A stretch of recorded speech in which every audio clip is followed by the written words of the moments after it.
नेपालमा कुनै आइपिओ खुल्यो भने किन यति धेरै मानिसहरू एप्लाई गर्न दौडिन्छन्? कतिपय मानिस हजारको 20,000 30,000 सम्म कमाएको पनि हामी कुरा मार्केटमा सुनेका छौं। तर आइपिओ वास्तवमा के हो? किन मानिसहरू यति आकर्षित हुन्छन्? र आइपिओमा रिस्क पनि हुन्छ कि हुँदैन? आज यो सबै हामी सजिलो भाषामा बुझ्ने छौं। नमस्कार साथीहरू, स्वागत छ तपाईहरूलाई गाउँ गाउँमा शेयर शिक्षा आजको आवश्यकताको सिरिजमा। मेरो अघिल्लो भिडियोमा हामी बुझ्यौं डिमेट अकाउन्ट के हो, मेरो शेयर के हो, टिएमएस अकाउन्ट के हो, शेयर नम्बर के हो। अब आज हामी के बुझ्ने छौं भने अलि विस्तारमा आइपिओ आखिर के हो, आइपिओ आखिर किन यति चर्चामा हुन्छ। आज हामी त्यही कुरालाई गाउँ घरमा बुझ्ने सजिलै भाषामा हामी त्यो कुराहरूमा अलि चर्चा गर्नेछौँ। त फर्स्ट नम्बरमा आउँछ आइपिओ आखिर के हो। आइपिओ को पूरा रूप इनिशियल पब्लिक अफरिङ, मतलब प्रथम जनतालाई त्यो कम्पनीको शेयर बेच्ने अफर गर्ने एउटा प्रक्रिया हो। सजिलो भाषामा जब कुनै पनि कम्पनीले पहिलो चोटि जनतालाई आफ्नो शेयर बेच्ने काम गर्छ, त्यस प्रक्रियालाई के भनिन्छ? आइपिओ भनिन्छ। साधारण भाषामा जस्तै तपाईको गाउँमा नयाँ ठूलो पसल खुल्न लागेको छ र पसल मालिकले भन्यो सुरुमै पैसा हाल्नुस्, पछि पसल चलेपछि फाइदा हुन्छ। पसल चलेपछि नाफाको केही प्रतिशत सबैले बाट्छ। अब सुरुमा हिस्सा पाउने मानिसलाई फाइदा हुन सक्छ। त्यस्तै आइपिओ पनि त्यस्तै हो। 2 नम्बरमा छ कम्पनीले पहिलो चोटि शेयर किन बेच्ने काम गर्छ। अब प्रश्न आउँछ कम्पनीलाई आइपिओ किन निकाल्नु पर्छ? यसको जवाब के हो भने किनकि ठूलो बिजनेस गर्नलाई धेरै पैसाको आवश्यकता हुन्छ। जस्तै हाइड्रो पावर भयो, कम्पनी कुनै या त फ्याक्ट्री खोल्नु पर्यो या कुनै ठूलो बिजनेस गर्नु पर्यो, त्यसका लागि के हुन्छ, त्यो सेक्टरहरूलाई पैसाको धेरै आवश्यकता पर्छ। अब त्यो कम्पनीले, त्यो फ्याक्ट्रीले, त्यो बिजनेसवालाले किताब त्यो लोन लिनु पर्यो बैंकबाट। लोन लिएपछि पैसा ब्याज पनि धेरै लाग्ने भयो, झन्झट पनि धेरै हुने पर्यो। त्यही भएर त्यो कम्पनीले के गर्छ, आइपिओ को लागि सेवनमा एप्लाई गर्छ र साधारण हामी जस्तै जनताहरूलाई त्यो आइपिओ इस्यु गरेर लगानी लगाउनलाई के गर्छ, अफर गर्छ। 3 नम्बरमा छ नेपालमा आइपिओमा किन धेरै मानिसहरू दौडिन्छन्। सबैभन्दा इन्ट्रेस्टिङ कुरा, नेपालमा आइपिओ खुल्यो भने किन मानिसहरू यति एक्साइटेड हुन्छन्?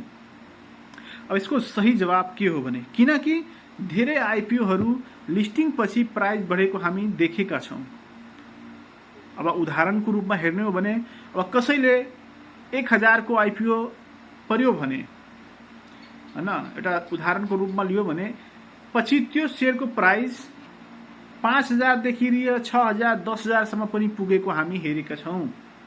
त्यसैले धेरै मानिसहरू आइपिओ लाई सजिलो मौका मान्छन्, हैन, इन्कमको लागि या कमाउने एउटा जरियाको लागि। तर के हरेक आइपिओ राम्रो हुन्छ? हरेक आइपिओ डबल ट्रिबल हुन्छ? यही धेरै बिगिनरहरूले गल्ती गर्छन्। उनीहरू आइपिओ भनेपछि डबल हुन्छ भन्ने एउटा अन्धविश्वास जस्तै हुन्छ। तर हरेक कम्पनी बलियो, स्ट्रङ र राम्रो हुँदैन। 4 नम्बरमा आइपिओ को फाइदा के हो? यदि राम्रो कम्पनी भयो भने आइपिओबाट लङ टर्म प्रफिट हुन सक्छ?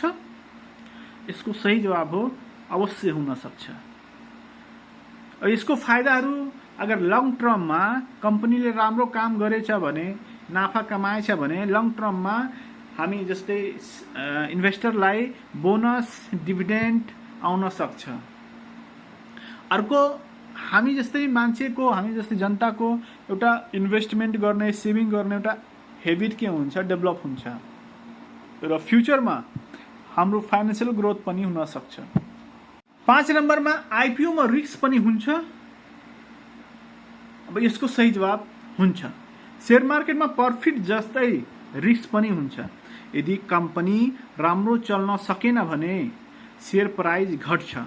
त्यसैले केवल भिडलाई पछ्याएर होइन, ज्ञानका साथ शेयर मार्केटमा लाग्नुस् र आइपिओ पनि ज्ञान लिएर कम्पनीलाई बुझेर मात्रै आइपिओ पनि एप्लाई गर्नुस्। जस्तै सबै मानिस एउटै पसलमा भिड्दैछन् भने तपाईँ पनि आँखा चिम गरेर त्यही पैसा नलगाउनुस्। पछि पसल नचल्न पनि सक्छ, घाटा पनि हुन सक्छ। त सबभन्दा राम्रो उपाय के हो?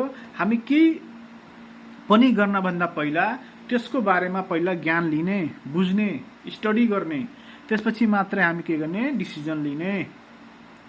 व 6 नम्बरमा आइपिओ कसरी भर्ने? आजकल मेरो शेयरबाट आइपिओ भरिन्छ। सामान्य रूपमा पहिला हामी मेरो शेयरमा गएर लगइन गर्ने। लगइन गरेपछि जुन आइपिओ निस्केछ त्यो कम्पनीलाई सिलेक्ट गर्ने। अब त्यहाँ हामी किता कति एप्लाई गर्ने हो, मिनिमम 10 देखि लिएर हामी अब कति त्यहाँ दिएको हुन्छ त्यो सिलेक्ट गर्ने। त्यो गरेपछि हामी एप्लाईमा थिच्ने। 7 नम्बरमा के आउँछ? आखिर मिनिमम किता के हो? नेपालमा अधिकांश आइपिओ 10 किता मिनिमम एप्लाई गर्न पाइन्छ। यदि एक किताको प्राइस 100 छ भने 10 किताको प्राइस 1000 पुग्न जान्छ। साथीहरू, आइपिओ भनेको जल्दी धनी बन्ने, छिटो धनी भन्ने एउटा सर्टकट होइन। आइपिओ भनेको इन्भेस्टमेन्ट हो।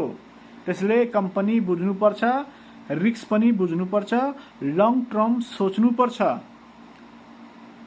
त्यही हो साथीहरू। अब आज हामीले बुझ्यौं, सिक्यौं। आजको यस भिडियोमा आइपिओ भनेको कम्पनीले पहिलोचोटि शेयर बेच्नु हो। कम्पनीले पैसा उठाउनु आइपिओ निकाल्छ।